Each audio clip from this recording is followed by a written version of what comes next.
अब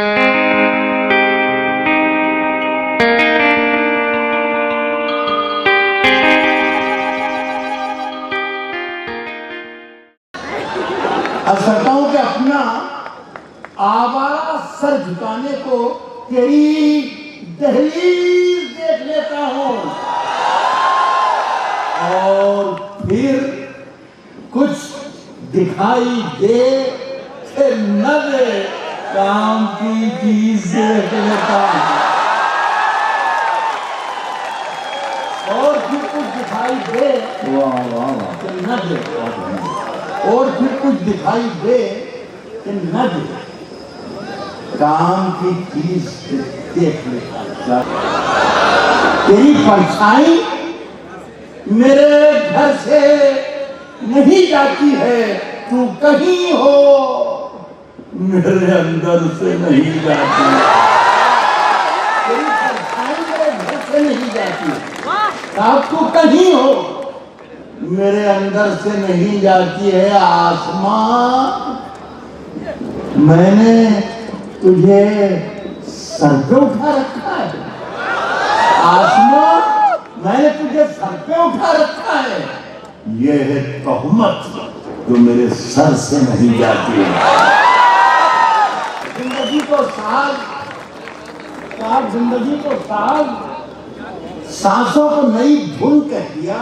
कौन है जिसने बिना सोचे हुए कुन कह दिया?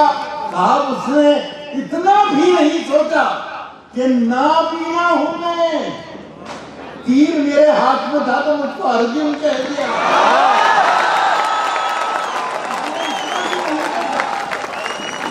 देखना देखना तकरीर का रुख कैसे बदला जाएगा।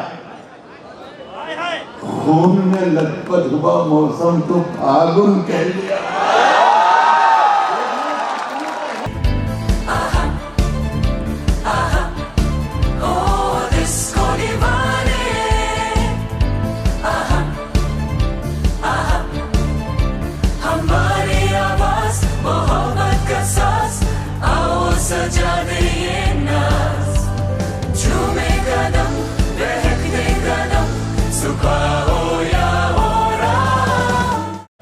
सुख पायो राम भजन में, वो सुख नहीं अमीरी में, वो सुख नहीं अमीरी में। मन लग मेरो यार गरीबी में, मन लग मेरो यार फकीरी में, मन लग मेरो यार फकीरी में।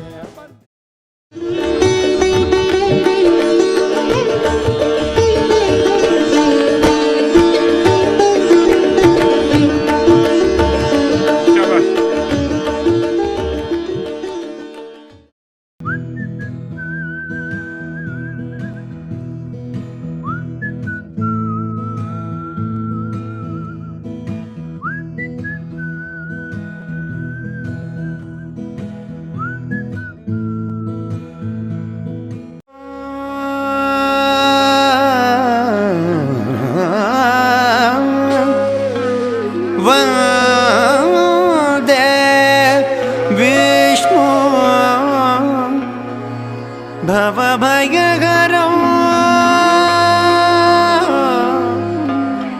भवभयहरं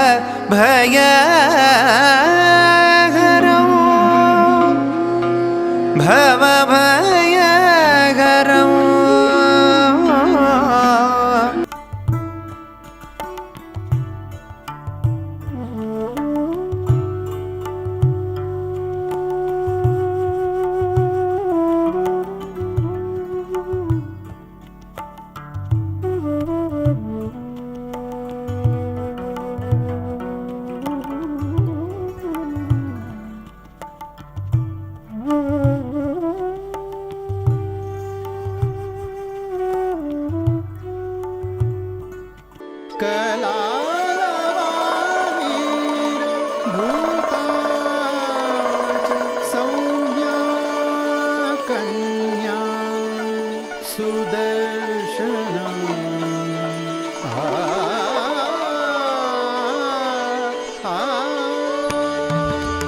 नीलोत्पलदल श्यामा।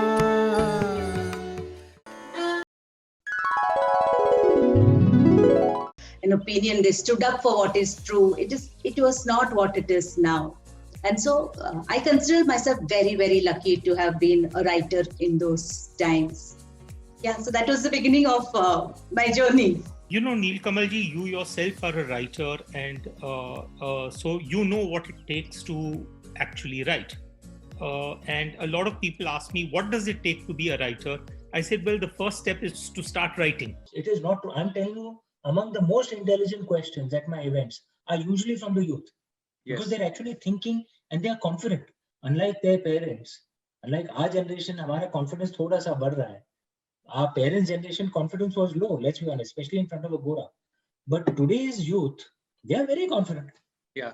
आपको ना वो, क्योंकि जिस फीलिंग से जिस आदमी ने लिखा है, देखा है पहले तो कोई चीज, क्योंकि जिंदा लोगों की कहानियां है, दिल लोकल, उसको वैसे लिखा गया, फिर लिख के बाद मेरे पास जब आया तो मैं जब आगे पहुंचा हूं तो वही महसूस कर रहे जो ट्रेन में उस दिन महसूस कर रहे थे जब उन्होंने देखा था. तो मेरी जिम्मेदारी उसको किसी भी लेवल पे डाइल्यूट ना होकर मल्टीप्लाई करने की है, ताकि जब सुने तो वहीं पे पहुंच जाए. What is normal is to change your purpose maybe every 7 years. This is something that has been calculated, estimated. Really? So you discover something, and then you put all your heart and all your energy in this new thing, and then you complete your way, and then you come to the conclusion, I know now everything what I can give to this. आज के समय में मुझे लगता है कि अति आवश्यक हो गया है कि कहानी एक दिशा हमें ज़रूर प्रदान करे, और उसके बरक्स और मूल्य हो सकते हैं. मॉर्बिडिटी एक बड़ा मूल्य है. बहुत कथाकार मॉर्बिडिटी के मूल्य को अपनाते हैं. कई कथाकार रुग्णता को अपना गुण मान लेते हैं. कई कथाकार घृणा को अपना गुण मान लेते हैं. कई जगहों पर प्रेम को घृणा की तरह प्रस्तुत किया जा रहा है. तो ये अपने अपनी कथात्मक शैली है. मेरी शैली ये है कि मैं चाहता हूँ कि कहानी से एक तरह का सुकून पाठक के मन में पहुँचे और उसके मन में थोड़ा प्रकाश पैदा हो. गे ने अपनी जगह एक जगह कहा है कि कथा या साहित्य का काम क्या है. एक अंधेरा कमरा है और साहित्यकार जो है उस पर भक्त से एक रोशनी जला सकता है. वो रोशनी जो है किस कोने को प्रकाशित करती है वो साहित्यकार के हाथ में है. वो तकलीफ है, वो दुख हो, वो वेदनाएं हैं, वो हालात जो धर्म और मजहब से परे जाकर एक इंसान से वाबस्ता होती हों, ये है प्रेमचंद की परंपरा. क्या बात. कवि को जब लगता है कि नहीं, अब यह वह समय आ गया है जब खुलकर राजनीतिक कविताएं लिखी जानी चाहिए, तो वो लिखता है. मैंने भी लिखी, लेकिन मैंने कभी रेटोरिक की कविता नहीं लिखी. मैंने कभी स्लोगन की कविता नहीं लिखी कि सिर्फ मैं स्लोगन गढ़ दूं कविता में. मेरी राजनीतिक कविताएं पक्षधरता की कविताएं हैं. वो राजनीतिक कविताएं ये बताती हैं कि मेरी मंशा उन कविताओं को लिखने की क्यों बनी होगी. सीधे सीधे वही कि वंचना नहीं रहनी चाहिए. जो शोषित लोग हैं उस शोषण का अंत होना चाहिए. एक बराबरी का समाज बनना चाहिए. एक ऐसा समाज जिसमें हम एक दूसरे को सिर्फ मनुष्य के रूप में पहचाने, किसी जात, किसी धर्म, किसी जेंडर के नाते उसकी पहचान सुनिश्चित न करें. मनुष्य हैं हम, स्त्री और पुरुष के रूप में पहचान हो और एक बहुत सुंदर बराबरी की दुनिया बने. पर कबीर मुझे बहुत पसंद आ रहे थे. कि मुझे लग रहा था कि अपने समाज को समझने का सबसे बड़ा दृष्टिकोण कबीर का दृष्टिकोण. और जब लेखन की राह में आया तो मुझे मिल गया परसाई जैसी पाठशाला. उन्होंने, और वो परसाई उस समय केवल लिख नहीं रहे थे. अगर आप उनकी शुरू की चीज़ें देखें, किताबें देखें, भूमिकाएं देखें, वो व्यंग लेखन के साथ साथ व्यंग का वो आलोचनात्मक कर्म भी कर रहे थे कि लोगों को समझाया जाए कि व्यंग क्या है. तो मैंने देखा कि अगर सबसे ज़्यादा जिंदगी में दुख कोई भोगता है तो वो एक स्त्री भोगती है. सबसे पहला दुख तो उसका वहाँ से शुरू होता है जब वो शादी होकर जाती है, विस्थापित होती है. जब वो वहाँ पर विस्थापित होकर जाती है तो कोई ज़रूरी नहीं कि वहाँ स्थापित हो जाए. तो एक स्त्री की जो प्रवंचना है वो मनुष्य के समाज में, जिस तरह हम बोलते हैं ना कि जो गरीब हैं, जो दलित हैं, इनसे ज़्यादा कोई शोषित नहीं है। मेरा हमेशा मानना रहा है स्त्री से ज़्यादा शोषित कोई नहीं। सिकंदर से पोरस ने जो कहा था कि हे अलेक्जेंडर, मुझसे ऐसा व्यवहार करो जैसा एक राजा दूसरे से करता है। दलित, तथाकथित पिछड़ी जातियाँ, स्त्रियाँ, अल्पसंख्यक, सबके सब यही कह रहे हैं और क्या कह रहे हैं, ये एक राजा जैसे दूसरे राजा से एक तरह से व्यवहार करो और क्या, हमें भी इंसान समझो। और इतने दिन की कन्फाइनमेंट के बाद मैंने पहली दफ़ा पूरा उद्दाम रूप में प्रकृति देखी, तो मेरे भीतर वो आंधी अभी भी मेरे भीतर लगता है कि वो ठहर गई है। कभी भी मैं दुखी होती हूँ तो मुझे उसी आंधी में उड़ता हुआ पत्ता, उड़ती हुई फटी हुई चिट्ठियाँ एक बड़े रूपक की तरह मेरे भीतर ठहर गई हैं। जब मैंने उपन्यास लिखा था ना तिनका तिनके पास, उसमें भी कबीर दास का एक बिंब है। उठा बगुला प्रेम का, तिनका उड़ा आकाश, तिनका तिनके से मिला, तिनका तिनके पास। ये कितना अच्छा कि प्रेम का बगुला उठता है और तिनका, दो तिनके साथ साथ उड़ते हैं, थोड़ी देर के लिए आकाश में वो सटके रहते हैं, फिर अलग अलग हो जाते हैं। वैसे ही देखोगी नदी में जब दो द्वीप प्रवाहित होते हैं, वो थोड़ी देर के लिए मिलते हैं फिर अलग हो जाते हैं। प्रेम का ये बहुत बड़ा रूपक था और मुझे आंधी और प्रेम दोनों एकदम से बहुत ही क्रांति की तरह लगते हैं मुझे। हे देवराज, यह प्रश्न आज मेरे तनमन को झकझोरे हैं। क्या पावन प्रेम कथाओं से इतिहास के पन्ने कोरे हैं?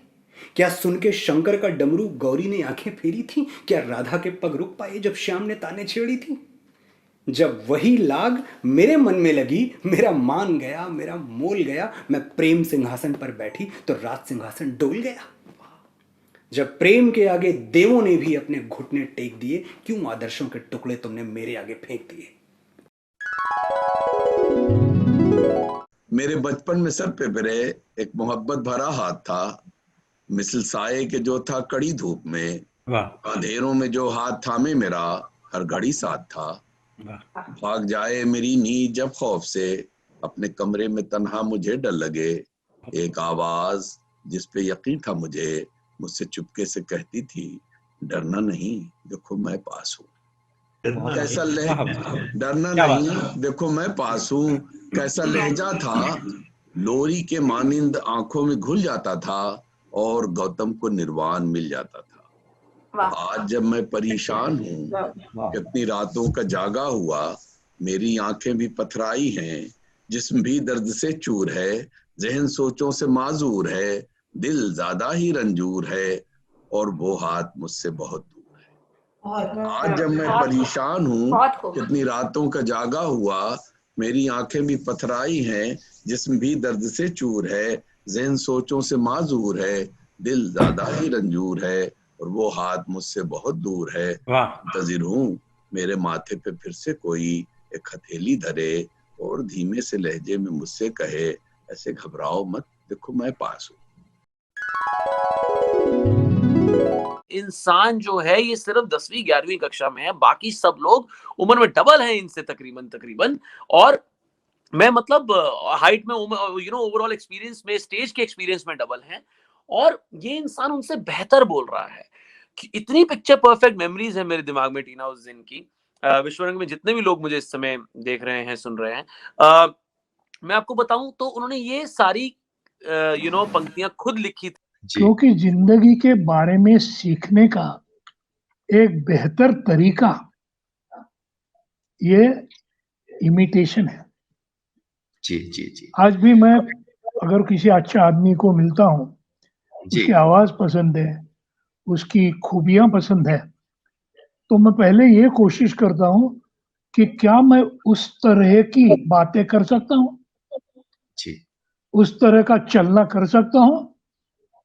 मुश्किल ये होती है, बहुत बार लोग समझते हैं मैं उनकी मजाक उड़ा रहा हूँ, लेकिन असल में मैं मजाक नहीं उड़ा रहा हूँ, मैं वो बनने की कोशिश कर रहा हूँ क्योंकि मैं उनसे प्रभावित हूँ।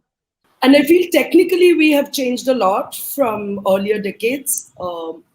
Story-wise, when it comes to specifically writing, I think we have better grip on craft and technique.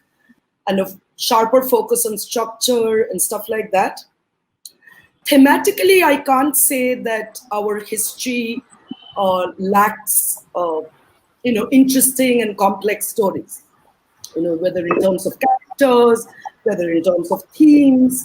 I think if mainstream Hindi film of say the Yash Raj kind, like a Silsila or a Diwar, I mean, these were entertaining films, but they had layered characters, and I think thematically, it's not like we didn't have strong female characters or we didn't talk about complex relationships. But the overall look and feel, the tone of a story, I think these things have evolved over time. And of course, there is something about time. There are some topics which are contemporary today, and our audience is interested, us as writers, we are interested in exploring. So certainly things will keep on changing. As storytellers, we will keep up with time. But I can't say that पहले कुछ नहीं होता था, अभी बिल्कुल कुछ interesting हो रहा है. That I wouldn't say. ये बात करें कि मैं कैसे कैरेक्टर, मतलब अगर quickly if I just cut to this point कि मैं क्या करती हूँ, मेरी क्या टेक्निक्स हैं और हैक्स हैं, तो मुझे ऐसा लगता है कि मैं डेफिनेटली बहुत ज्यादा रिलाई करती हूँ अपनी इमोशनैलिटी पे टू प्रोसेस कि मुझे अपने कैरेक्टर्स को क्या इम्ब्यू करना है, मतलब इन टर्म्स ऑफ कि उनकी डिसीजन मेकिंग किस तरीके से गवर्न होगी. ये काफी हद तक डिपेंड करता है कि मेरी डिसीजन मेकिंग कैसे चलती है with respect to a certain plot. अगर मैं उस कॉन्फ्लिक्ट के अंदर कैरेक्टर हूँ तो मैं कैसे बिहेव करूंगी. And that is why I think पहले मैं बहुत स्ट्रगल करती थी because I think at the beginning of the career I wanted to be I had so much expectations from myself दैट मैं सोचती थी कि मुझे अपनी इंडिविजुअलिटी को तोड़ना है और एक स्टैंडर्ड फॉर्मूला बनाना है जिसमें मैं हर किसी को फिट कर सकूं.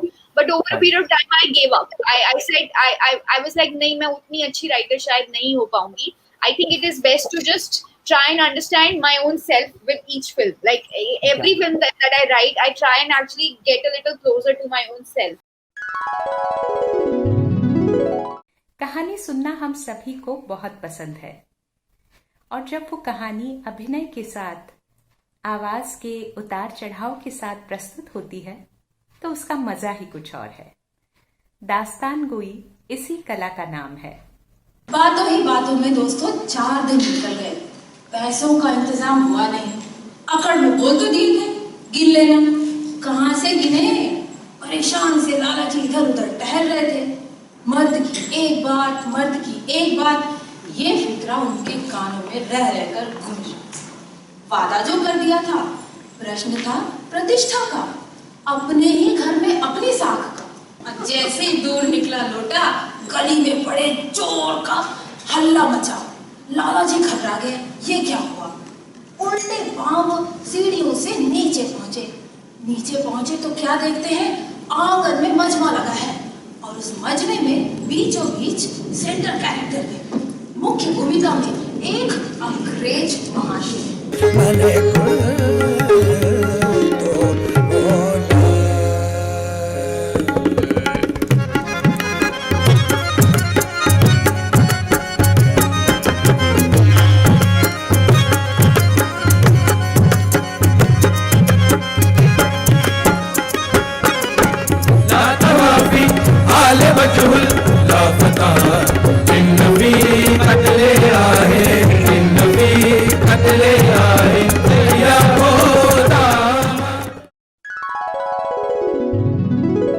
विश्वरंग के मंगलाचरण में नाद का एक ऐसा ही स्वर जुड़ा, और दूसरा स्वर जुड़ा शुभकामना का, और ये शुभकामनाओं का स्वर हमारे साथ जुड़ा भारत के पूर्व राष्ट्रपति, भारत रत्न से सम्मानित श्री प्रणब मुखर्जी का.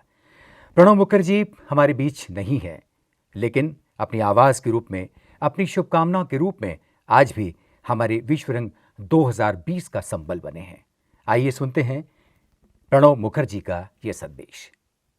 The management of Rabindranath Tagore University for organizing this prestigious festival, which is a sangam or confluence of Nobel laureates, Booker Awards winners, Sahitya Academy literatures, Padma awardees, poets, authors, artists, from around the world, students of literary arts and esteemed citizens.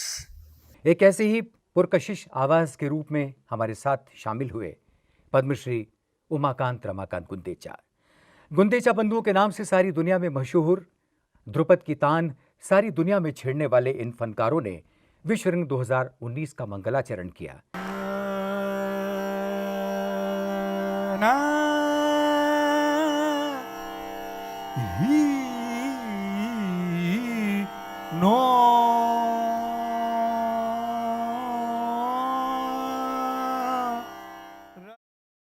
Shankar सुत गणेश, शंकर सुत गणेश,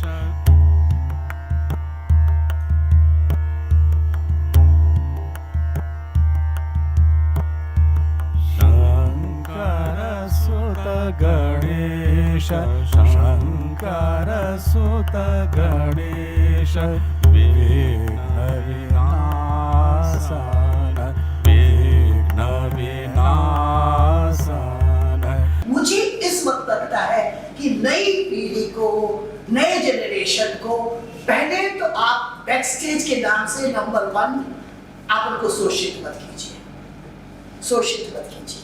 मैंने आप उनका शोषण मत करिए कि आपको बैकस्टेज पहले करना, भैया पहले बैकस्टेज कर लो फिर उसके बाद कलाकार बनोगे। ये डिसरिस्पेक्ट टू योर एक्टर। सो दोनों तरफ से आप उनको कलाकारिता भी दिखाइए, आप उनको अभिनय भी करवाइए और साथ ही साथ उनको बताइए व्हाट इज थिएटर, ये एलिमेंट्स क्यों जरूरी है, ये संगीत, ये लाइट्स कहाँ है, कैसे फिक्स होती है, उसकी इंटेंसिटी, उसका कलर, सारी चीजें बताइए। तब ना क्या लाइट नहीं ले सकते हो, बड़े बेवकूफ लड़के हो। आपने कभी ने बताया कि मेरी लाइट का जोन क्या कहाँ फिक्स होता है? तो ये चीजें मेरे ख्याल से अपने बारे में मुझे लगता है कि इन सारी चीजों का जिक्र जो है वो बार-बार एक ट्रेनिंग के तहत, एक जानकारी के तहत, मैंने पहली बार वहीं से शुरू की थी और अब भी कह रही हूँ, हम हो गया, हमने 50 साल थिएटर कर लिया, हमने दर्शक भी जुटा लिए। नई पीढ़ी को बताने का वक्त है कि व्हाट इज थिएटर,